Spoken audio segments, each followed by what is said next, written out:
Indian culture है, वो पूरी दुनिया को फ़ैसिनेट करता है। ये सिर्फ़ अरब कंट्रीज़ नहीं है। ये रिकॉग्निशन सिर्फ़ प्राइम मिनिस्टर मोदी की नहीं है, बल्कि ये पूरे इंडिया की है। इंडिया इस वक़्त बहुत उभर के सामने आ रहा है। दुनिया अब रिकॉग्नाइज़ करने लगी है इंडिया को कि ये एक ऐसी ताकत है, सिर्फ़ मिलिट्री पावर नहीं, बल्कि एक कल्चरल पावर के तौर पे एक बड़ी स्ट्रॉन्ग हिस्टोरिकल ट्रेडिशन है। तो आप इस पे आप फ़ख्र कीजिए कि आपका मुल्क जो है दुनिया में इस मकाम पे पहुँच गया है कि दुनिया उसे रिकॉग्नाइज़ कर रही है, उसको एक्नॉलेज कर रही है। जय हिंद, नमस्कार। मैं अंबर जैदी स्वागत करती हूँ आप सबका एक बार फिर से हमारे आज के खास कार्यक्रम में। और आज हमारे कार्यक्रम में जुड़े हैं आज के खास मेहमान वसीम अल्ताफ साहब, जिनसे बात करेंगे प्रधानमंत्री मोदी की पॉपुलैरिटी पर और जो उनको हाईएस्ट सिविलियन ऑनर्स मिल रहे हैं अलग अलग कंट्रीज की तरफ से, और साथ ही साथ जो इंडियन कल्चर और स्क्रिप्चर्स है उसको लेकर भी जो लोगों का इंटरेस्ट बढ़ रहा है उस पर भी बात करेंगे। बहुत बहुत स्वागत है आपका वसीम साहब, नमस्कार। बहुत शुक्रिया जी, मुझे इनवाइट करने का। बहुत-बहुत शुक्रिया। वसीम साहब, अभी प्रधानमंत्री मोदी कुवैत से वापस आए हैं, जहाँ पर उनका बहुत ही बढ़-चढ़ कर स्वागत किया गया और वहाँ पर उनको द ऑर्डर ऑफ अल मुबारक अल कबीर, जो हाईएस्ट सिविल ऑनर है, उससे भी नवाज़ा गया। कुवैत वो 20वीं कंट्री है, जहाँ से प्रधानमंत्री मोदी को इस तरह का सम्मान, इस तरह का ऑनर मिला है। साथ ही साथ जब प्रधानमंत्री मोदी कुवैत में थे, तो वहाँ पर कुछ इस तरह के इन्फ्लुएंसर से भी मिले जो योग और जो इंडियन प्रैक्टिसेस हैं कुछ वो उसको प्रमोट करते हैं। सऊदी अरेबिया की बात करें, यूएई में अलग-अलग कंट्रीज की, Saudi, UAE, middle eastern countries में लगातार जो प्रधानमंत्री मोदी हैं और साथ ही साथ जो इंडियन कल्चर है, उसको काफ़ी ज़्यादा पसंद किया जा रहा है। आप इसको किस तरह से देखते हो? इसके पीछे का क्या रीज़न आपको नज़र आता है? क्या समझ आता है?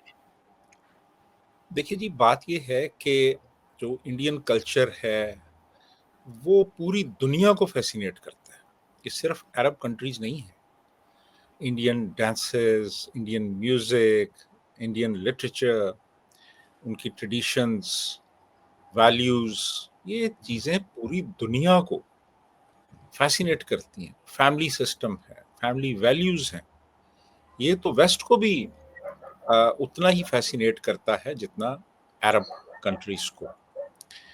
एक अपनी आइडेंटिटी है, तो मैं समझता हूँ कि ये जो उनको रिकॉग्नाइज़ किया गया है वहाँ पे, ये रिकॉग्निशन सिर्फ़ प्राइम मिनिस्टर मोदी की नहीं है, बल्कि ये पूरे इंडिया की है। ये इंडिया इस वक़्त यानी जो अगर आप पूरा दुनिया का नक्शा देखें, तो बहुत उभर के सामने आ रहा है।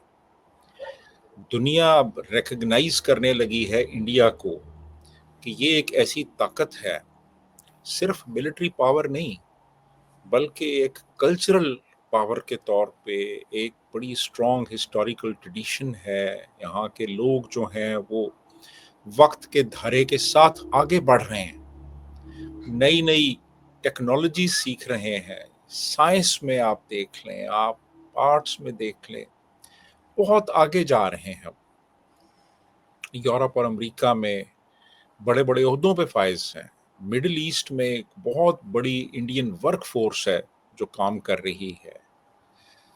तो ये एक रिकग्निशन है इंडियन सोसाइटी की, इंडियन स्टेट की और प्राइम मिनिस्टर मोदी की, जो कि सिर्फ एक पॉलिटिशियन ही नहीं बल्कि एक स्टेट्समैन है।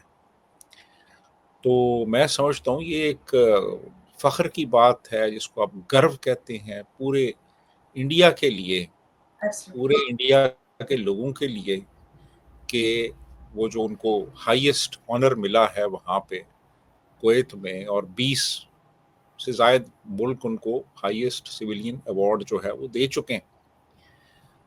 तो आप इस पे आप फ़ख्र कीजिए कि आपका मुल्क बिल्कुल। जो है दुनिया में इस मकाम पे पहुँच गया है कि दुनिया उसे रिकॉग्नाइज़ कर रही है, उसको एक्नॉलेज कर रही है। जी, अंबर।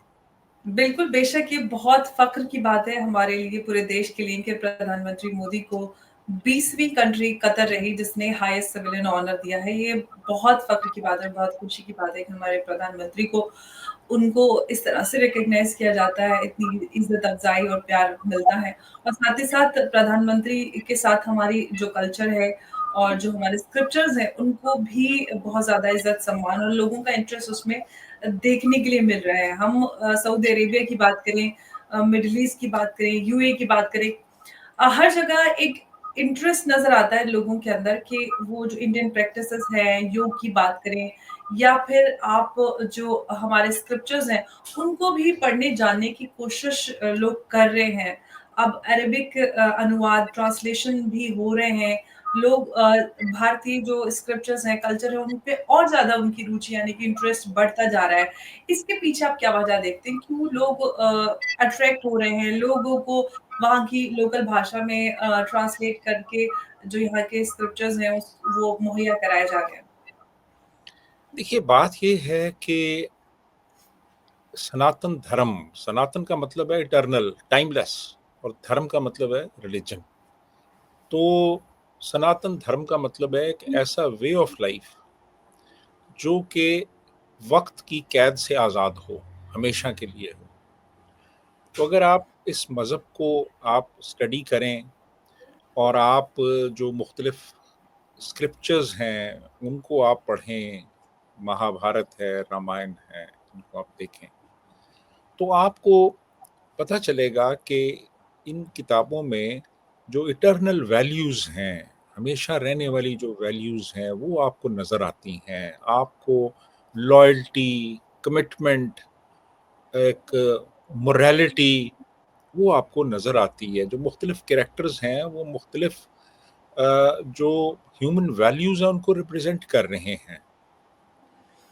और मुख्तलिफ किस्से कहानियों से इंसानों को बताया जा रहा है कि उन्होंने ज़िंदगी कैसे गुज़ारनी है और वर्च्यू क्या है और ईविल क्या है, और ईविल से बचना है और वर्च्यू को अडॉप्ट करना है। यानी आप समझ लें कि अ, ये जो इंसानी ह्यूमन विज़डम की जो महराज है ना, वो आपको यहाँ पे नज़र आएगी इन किताबों में। मुख्तलिफ जो कैरेक्टर्स हैं, जो रिप्रेजेंट करते हैं गुडनेस को, वर्च्यू को, लॉयल्टी को, कमिटमेंट को और सिंप्लिसिटी को, ये आपको वहाँ पे नज़र आते हैं। और ये रोल मॉडल्स हैं एक्चुअली, ये रोल मॉडल्स हैं। यानी वो कैरेक्टर्स जो कि अ, जो रिप्रेजेंट कर रहे हैं उस पूरी उस कहानी में, उस नैरेटिव में, आपने उनको एम्यूलेट करना है। तो ये मैं समझता हूँ कि ये चीज़ें दुनिया को पता चलनी चाहिए। जो इंडियन विज़डम है, जो कि सदियों और हज़ारों सालों पे मुहित है, वो दुनिया तक पहुँचना चाहिए। और अब ये बड़ी बात है कि अरबिक में वो ट्रांसलेशंस हुई हैं महाभारत की, रामायण की, अरब उनको पढ़ेंगे, उनसे वो इस्तिफ़ादा करेंगे, देखेंगे। तो ये एक बहुत बड़ी, मैं समझता हूँ, एक माइलस्टोन है ये। और अ अ, यानी मैं समझता हूँ कि ये ज़रूरी है कि आप मुख्तलिफ मज़ाहिब को पढ़ें, आप देखें, आप कंपैरेटिव एक उनका एनालिसिस करें, आपको पता चले। यानी एक तरह से जो है ना, एक्सक्लूसिविटी नहीं होनी चाहिए कि जी, एब्सोल्युटली। मैं इंक्लूसिविटी। यही बात लेकर वो आपके पास आ रही थी कि वो सोसाइटी जहाँ पर एक्सक्लूसिविटी इतनी ज़्यादा हमें प्रेवलेंट नज़र आती है, माइंडसेट उसी तरह का होता है, सब कुछ उसी पे बेस्ड है। वहाँ पर एक इस तरह का कल्चर, इस तरह के स्क्रिप्चर्स को एक्सेप्टेंस मिलना आप कैसे देखते हैं जो इंक्लूसिविटी की बात करता है? हम भारतीय अगर कल्चर की बात करें तो वसुधैव कुटुंबकम की हम बात करते हैं। वसुधैव कुटुंबकम का मतलब होता है कि पूरा पूरा विश्व, पूरी दुनिया हमारा एक परिवार है और हम पूरी दुनिया को परिवार की तरह देखते हैं और उसका भला चाहते हैं, इस तरह की प्रार्थना की जाती है। तो ऐसे में जहाँ पर किसी और का की जगह ही नहीं है, वहाँ पर एक ऐसे सोसाइटी, एक ऐसे कल्चर, धर्म को जगह मिलना, पढ़ना भी, जानना भी, ये एक बहुत बड़ा आप बहुत बड़े बदलाव की तरफ हम इसको देख सकते हैं। आप किस तरह से कैसे देख रहे हैं इसको? खास तौर से वो सोसाइटी जहाँ से इस्लाम निकला, ओरिजिनेट हुआ। मेरा ख़्याल है जी, देखिए ना, अब ये बड़ी एक अजीब-सी बात है कि हम अपनी ज़िंदगी का रुख मुतय्यन करने के लिए, डायरेक्शन लेने के लिए अरबों की तरफ देखते हैं और अरबों ने सनातन धर्म की तरफ देखना शुरू कर दिया है। अच्छा, ये अजीब-सी बात है और ये हकीकत है, मैं आपको बताऊँ। अच्छा, उसकी वजह ये है कि जो अरब है ना, वो वक़्त की रफ़्तार के साथ चल रहे हैं, वो आगे जा रहे हैं, वो पीछे नहीं जा रहे। हम ऐसे पीछे जा रहे हैं। हम यहाँ पे हम जो यहाँ के रहने वाले हैं लोग, मतलब मैं उनकी बात कर रहा हूँ, लोगों की जिनसे मेरा और आपका ताल्लुक है। हमारे जो उलमा हैं, ये पीछे की तरफ लेके जा रहे हैं। लेकिन अरब जो है ना, वो उन्होंने जो स्पिरिट ऑफ द टाइम है ना, उसको उन्होंने भांप लिया है, उन्होंने देख लिया है। उन्होंने कहा है जी आगे जाना है। उनके साथ ताल्लुक रखना है जो आगे जा रहे हैं, उनके साथ ताल्लुक नहीं रखना जो पीछे जा रहे हैं, पीछे के रुख, पीछे की सिमत जा रहे हैं। तो अरब जो हैं वो अब बहुत सयाने हो गए हैं, समझदार हो गए हैं और उन्होंने ये जाँच लिया है कि इंडिया जो है वो एक बहुत बड़ी एक ग्लोबल पावर के तौर पे इमर्ज कर रहा है। मिलिट्री पावर तो है, लेकिन इकोनॉमिक पावर जो है, वो इंडिया की एक फ़ॉर्मिडेबल इकोनॉमिक पावर के तौर पे वो सामने आ रहा है। तो तल्लुकात रखने हैं, तल्लुकात बढ़ाने हैं और अवाम को रूशनास कराना है इंडियन कल्चर से, इंडियन वैल्यूज़ से। इंडिया ने दुनिया को क्या दिया? आप देखिए ना, विलियम डालरम्पल जो है, उसने पूरी एक किताब लिखी है सिर्फ़ इस चीज़ के ऊपर कि इंडिया ने दुनिया को क्या दिया। ये पूरी किताब सिर्फ़ इस चीज़ के ऊपर है, विलियम डालरम्पल की। तो ये सारी चीज़ें जो हैं, यानी ये मैं समझता हूँ कि बड़ी इम्पोर्टेंट हैं ये सारी चीज़ें, दुनिया तक पहुँचनी चाहिए और अरब अरब जो हैं वो ख़ासे ज़ीरक हैं और फ़ार साइटेड हैं और वो अपने अवाम को महरूम नहीं रखना चाहते उन चीज़ों से। देखिए ना, एक सोच ये भी है कि बस सिर्फ़ वही चीज़ें पढ़ें जिनका तल्लक आपके मज़हब से है। बाकी चीज़ों को हाथ लगाना भी हराम है। क्यों भई? ऐसी क्या बात है? पढ़ना चाहिए, स्टडी करना चाहिए। तमाम मज़ाहिब को पढ़ें आप।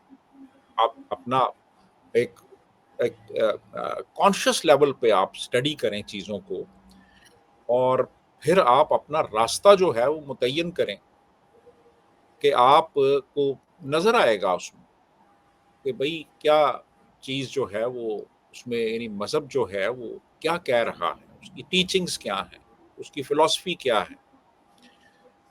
तो ये चीज़ें जो हैं ये तभी पता चलती है ना जब आप स्टडी करें।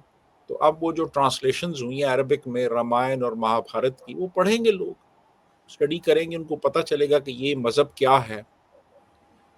तो मेरा ख़्याल है कि तमाम मज़ाहिब को पढ़ना चाहिए, स्टडी करना चाहिए और फिर अपना एक रास्ता मुतय्यन करना चाहिए। बजाए इसके, मैं तो समझता हूँ कि बजाए इसके कि बच्चों के ऊपर आप अभी वो छोटे ही हों तो मज़हब उनके ऊपर आप मुसल्लत कर दें, फ़ोर्स करें उनको, इम्पोज़ कर दें मज़हब, ये नहीं, बल्कि थोड़ा-सा मैच्योर होके स्टडी करें और फिर अपने तौर पे तय करें कि कौन-सा मज़हब इख्तियार करना है। और ये भी ज़रूरी नहीं कि मज़हब इख्तियार किया जाए।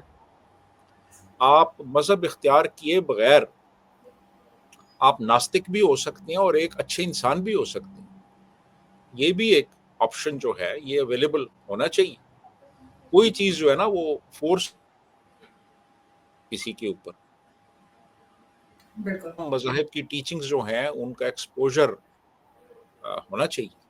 जी, अंबर।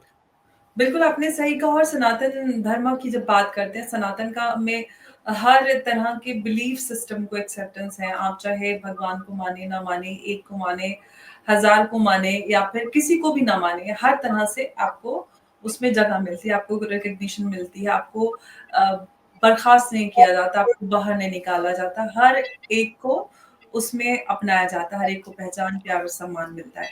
और साथ ही साथ भारतीय अगर हम कॉन्स्टिट्यूशन की बात करते हैं तो वो तो ख़ैर है ही, लेकिन जो सनातन धर्म है उसमें भी सबको रिकॉग्निशन मिलती है। लेकिन आपने अरबों की बात की कि अरब जो हैं वो रामायणा, महाभारता, योग, आयुर्वेद हर चीज़ को अपना रहे हैं। लेकिन हमारे जो इंडियन सबकॉन्टिनेंट है उसमें पूरी तरह से ऐसे डिस्कार्ड किया जाता है। कुछ जैसे लड़के-लड़कियाँ स्कूल में बच्चे अगर उनको योग सिखाया जाता है तो बड़ा एहतजाज होता है, कहते हैं कि हमारे बच्चों को इस्लाम से दूर किया जा रहा है। तो आखिर अगर कोई योग प्रैक्टिस करता है इंडियन सबकॉन्टिनेंट में तो उनको कर दिया जाता है कि काफ़िर बनते जा रहे हैं या इस्लाम से मज़हब से दूर हो रहे हैं।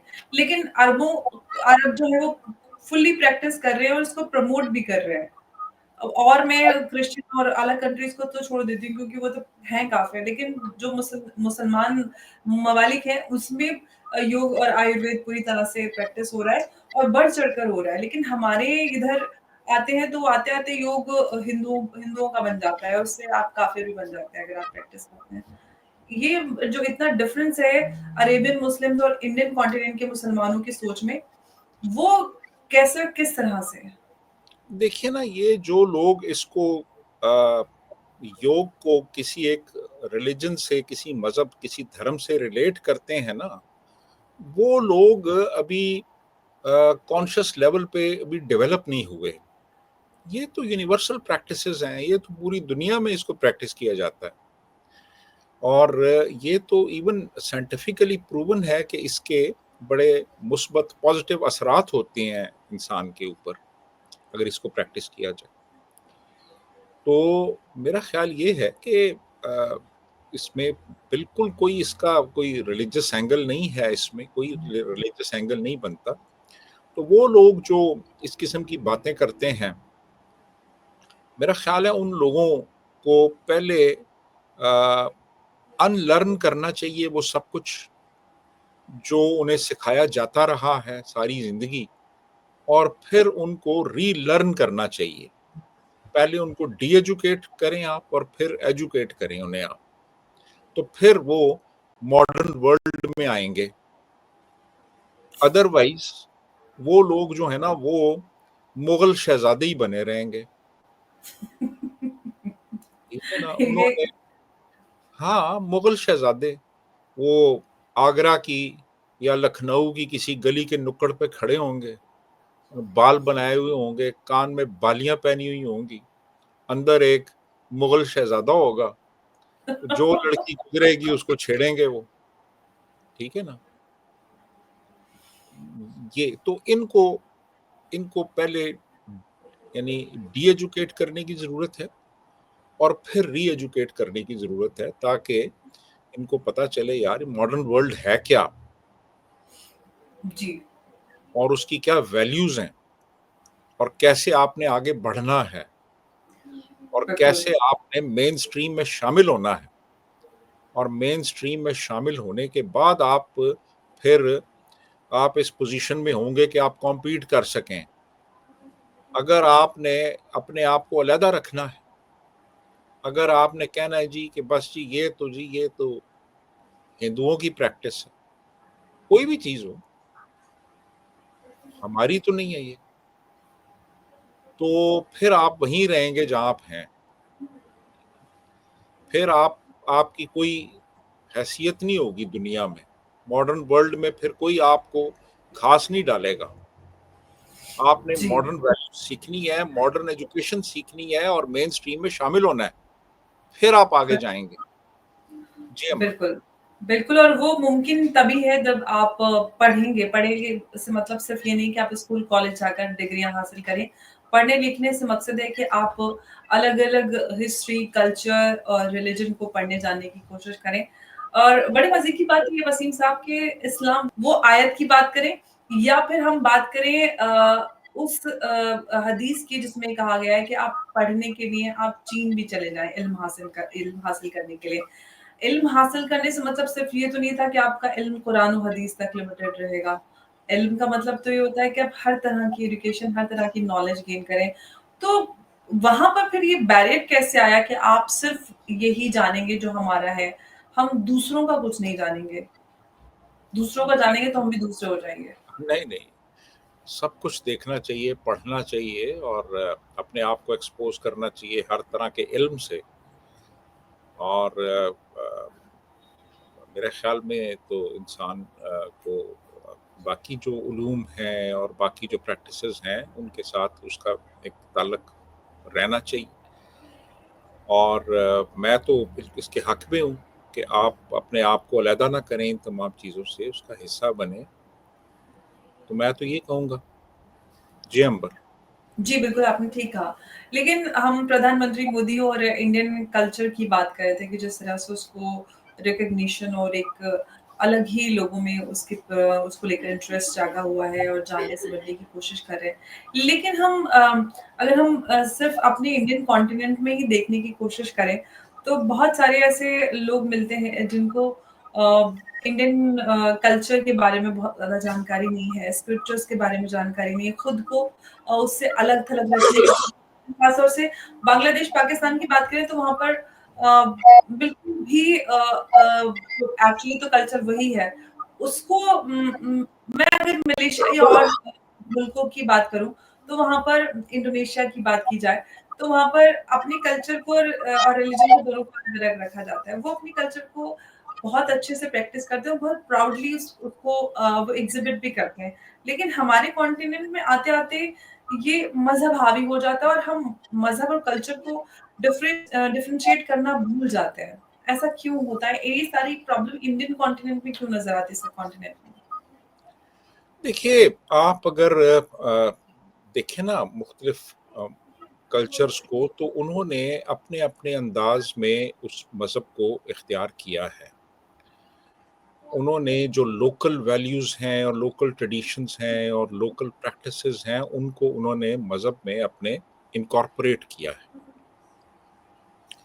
अब ऐसा नहीं है कि जो मलेशिया की औरत है वो मुसलमान नहीं है और तुर्की की मुसलमान है या इंडिया की औरत जो है किसी मुस्लिम फैमिली से वो मुसलमान नहीं है और जो इथियोपिया की है वो मुसलमान है। ये सारी चीज़ें जो है ना, हर कल्चर जो होता है ना वो अपने आप में एक यानी उसमें फ्लेक्सिबिलिटी होती है और वो दूसरे जो कल्चर्स हैं उनको वो एब्ज़ॉर्ब कर लेता है।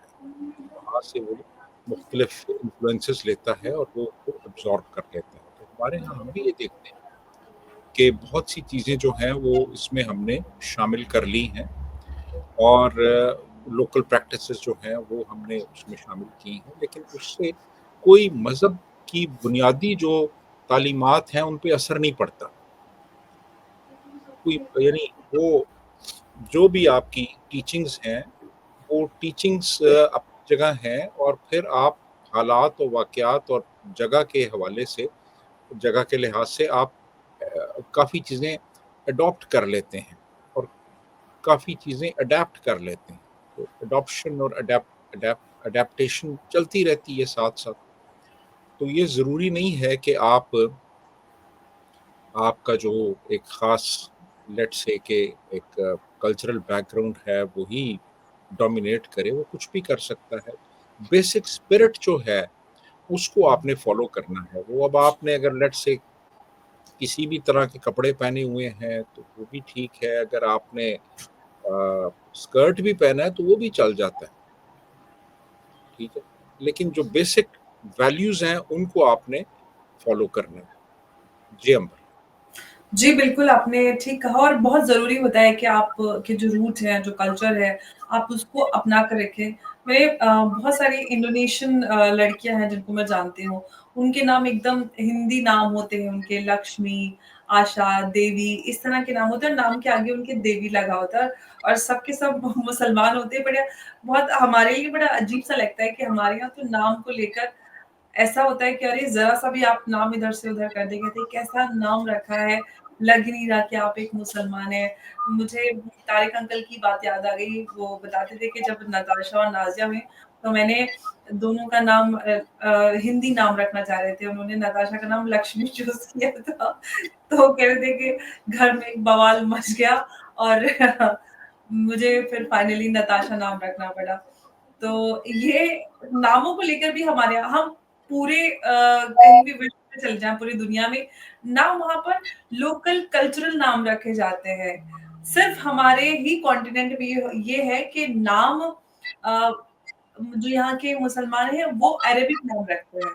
लोकल नाम होते ही नहीं हैं। कौन-सा वो दिन आएगा जब हम भी लोकल नाम रखेंगे? बिल्कुल ठीक है। बताइए? मैं आपसे बिल्कुल एग्री कर रहा हूँ। देखिए, अब आप देख लें ना, जैसे अब मसलन क्रिश्चियंस हैं, जी। तो अब एक क्रिश्चियन है, वो पाकिस्तान में अगर है, तो वो इकबाल मसीह होगा, मिसाल के तौर पे। जी, जी, जी। अच्छा, इंडिया में आपको क्रिश्चियंस मिल जाएँगे जिनका के नाम मतलब राकेश मसीह भी होगा, बिल्कुल, बिल्कुल ऐसा ही है। ठीक है ना? जी।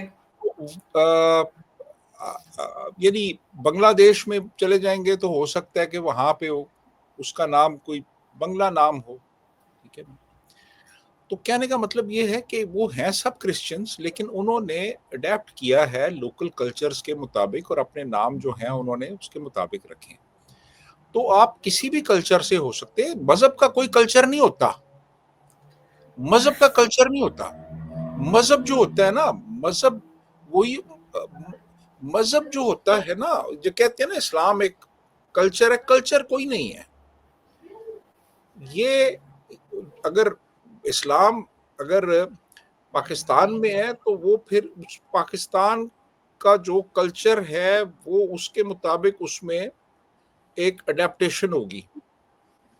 इंडिया में है तो इंडिया के मुताबिक अडेप्टेशन होगी, बांग्लादेश में है तो उसके मुताबिक होगी।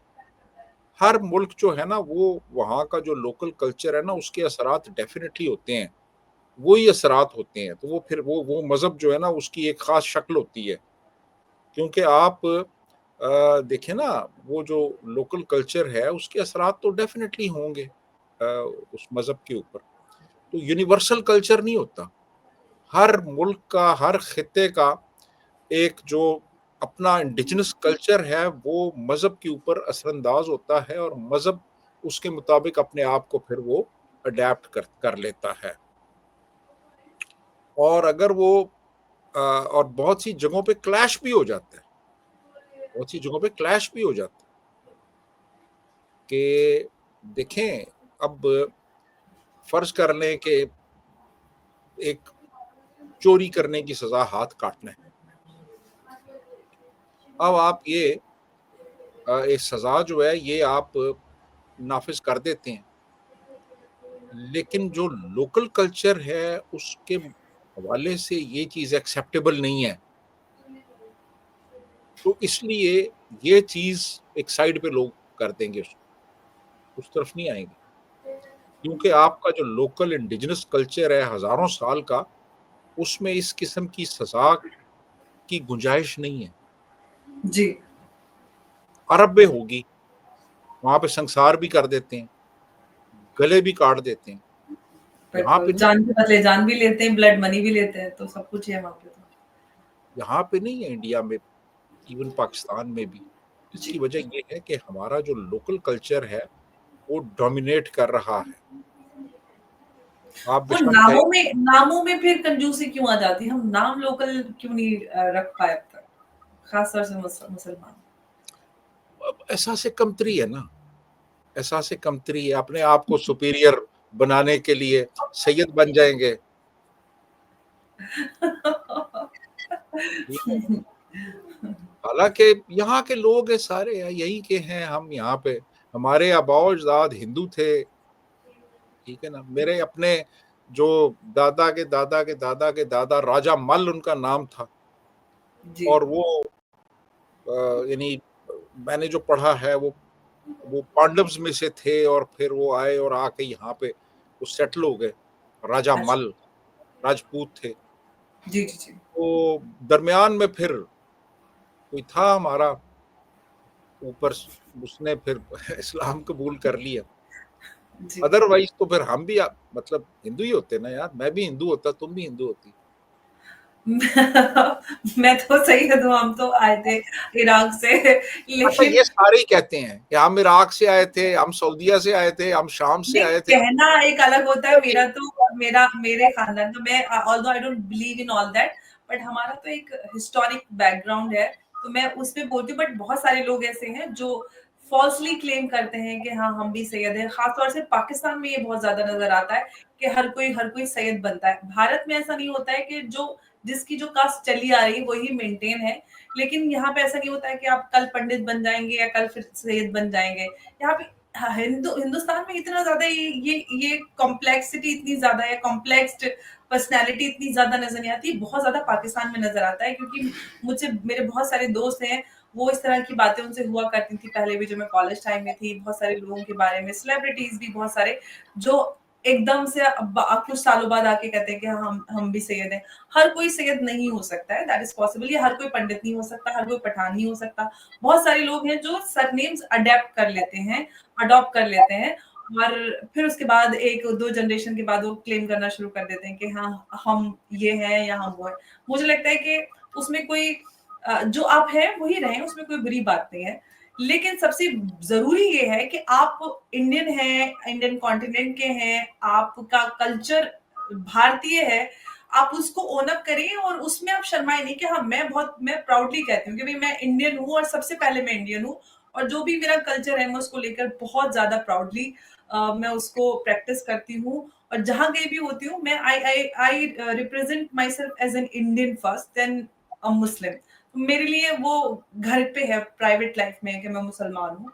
मैं बाहर निकलती हूँ, आपके सामने बैठी हूँ, मैं एक भारतीय होने के नाते बैठी हूँ। तो मुझे लगता है ये हर एक सिटिज़न में होना चाहिए, चाहे वो आप कहीं के भी हों। तो आप अपने आप को अपने देश का जो सिटीजन होता है वो बनकर अगर आप कहीं रहेंगे, तो मुझे लगता है वो ज्यादा अच्छा रहता है। और धर्म तो वो आपकी एक प्राइवेट चॉइस होता है, प्राइवेट अफेयर होता है, लेकिन मेरा हम ख्याल है, उसको सेपरेट मैं नहीं कर देते। थोड़ा सा इसको मॉडिफाई करूंगा। जी। सबसे पहले इंसान, ऑफ सबसे कोर्स। पहले इंसान, इंसान। इंसान तो नहीं नहीं नहीं एग्जैक्टली, वो नहीं, तो बेसिक। नहीं, इंसान, इंसान, इंसान, ठीक जी, है। बिल्कुल। उसके बाद फिर आप इंडियन हैं या जो भी हैं, और फिर उसके बाद, पाकिस्तानी है, इंडियन है या अरेबियन है, जो भी है वो आपकी अपनी। और बिल्कुल। फिर उसके बाद जो है ना वो धर्म, फिर उसके बाद ये इस सीक्वेंस में मेरा ख्याल है हमें देखना एब्सोल्युटली, चाहिए इंसानों को राइटली कि सेड। सबसे पहले वो इंसान कैसा इंसान है, ठीक है, कहाँ से है, और फिर उसके बाद मेरा ख्याल है धर्म जो है ना उसको तो देखने की भी जरूरत भी नहीं है ना, वो तो नहीं, एक वो प्राइवेट, मैटर भी नहीं करता ना, आप वो मैटर नहीं मुसलमान करता, हुए या नहीं है, मैं मुसलमान हूँ, नहीं हूँ, हिंदू हूँ, क्रिश्चियन हूँ या कुछ भी मैटर नहीं नहीं हूँ। करता, आप अच्छे ये इंसान बिल्कुल है तो बात बस खत्म होगी बात। Absolutely end of discussion. बिल्कुल। अच्छा इंसान और होना चाहिए। बिल्कुल, और कहा भी ये जाता है कि हर मज़हब का मकसद ही है कि आप एक अच्छे इंसान बनकर दुनिया में रह सके, एक पीसफुल कोएग्जिस्टेंस हो सके, लेकिन होता उसके बिल्कुल उलट है, और लोग आपस में लड़ जाते हैं मज़हबों को लेकर। वसीम साहब, बहुत-बहुत शुक्रिया आपका आज की इस चर्चा में हमारे साथ जुड़ने के लिए। बहुत-बहुत धन्यवाद। Thank you.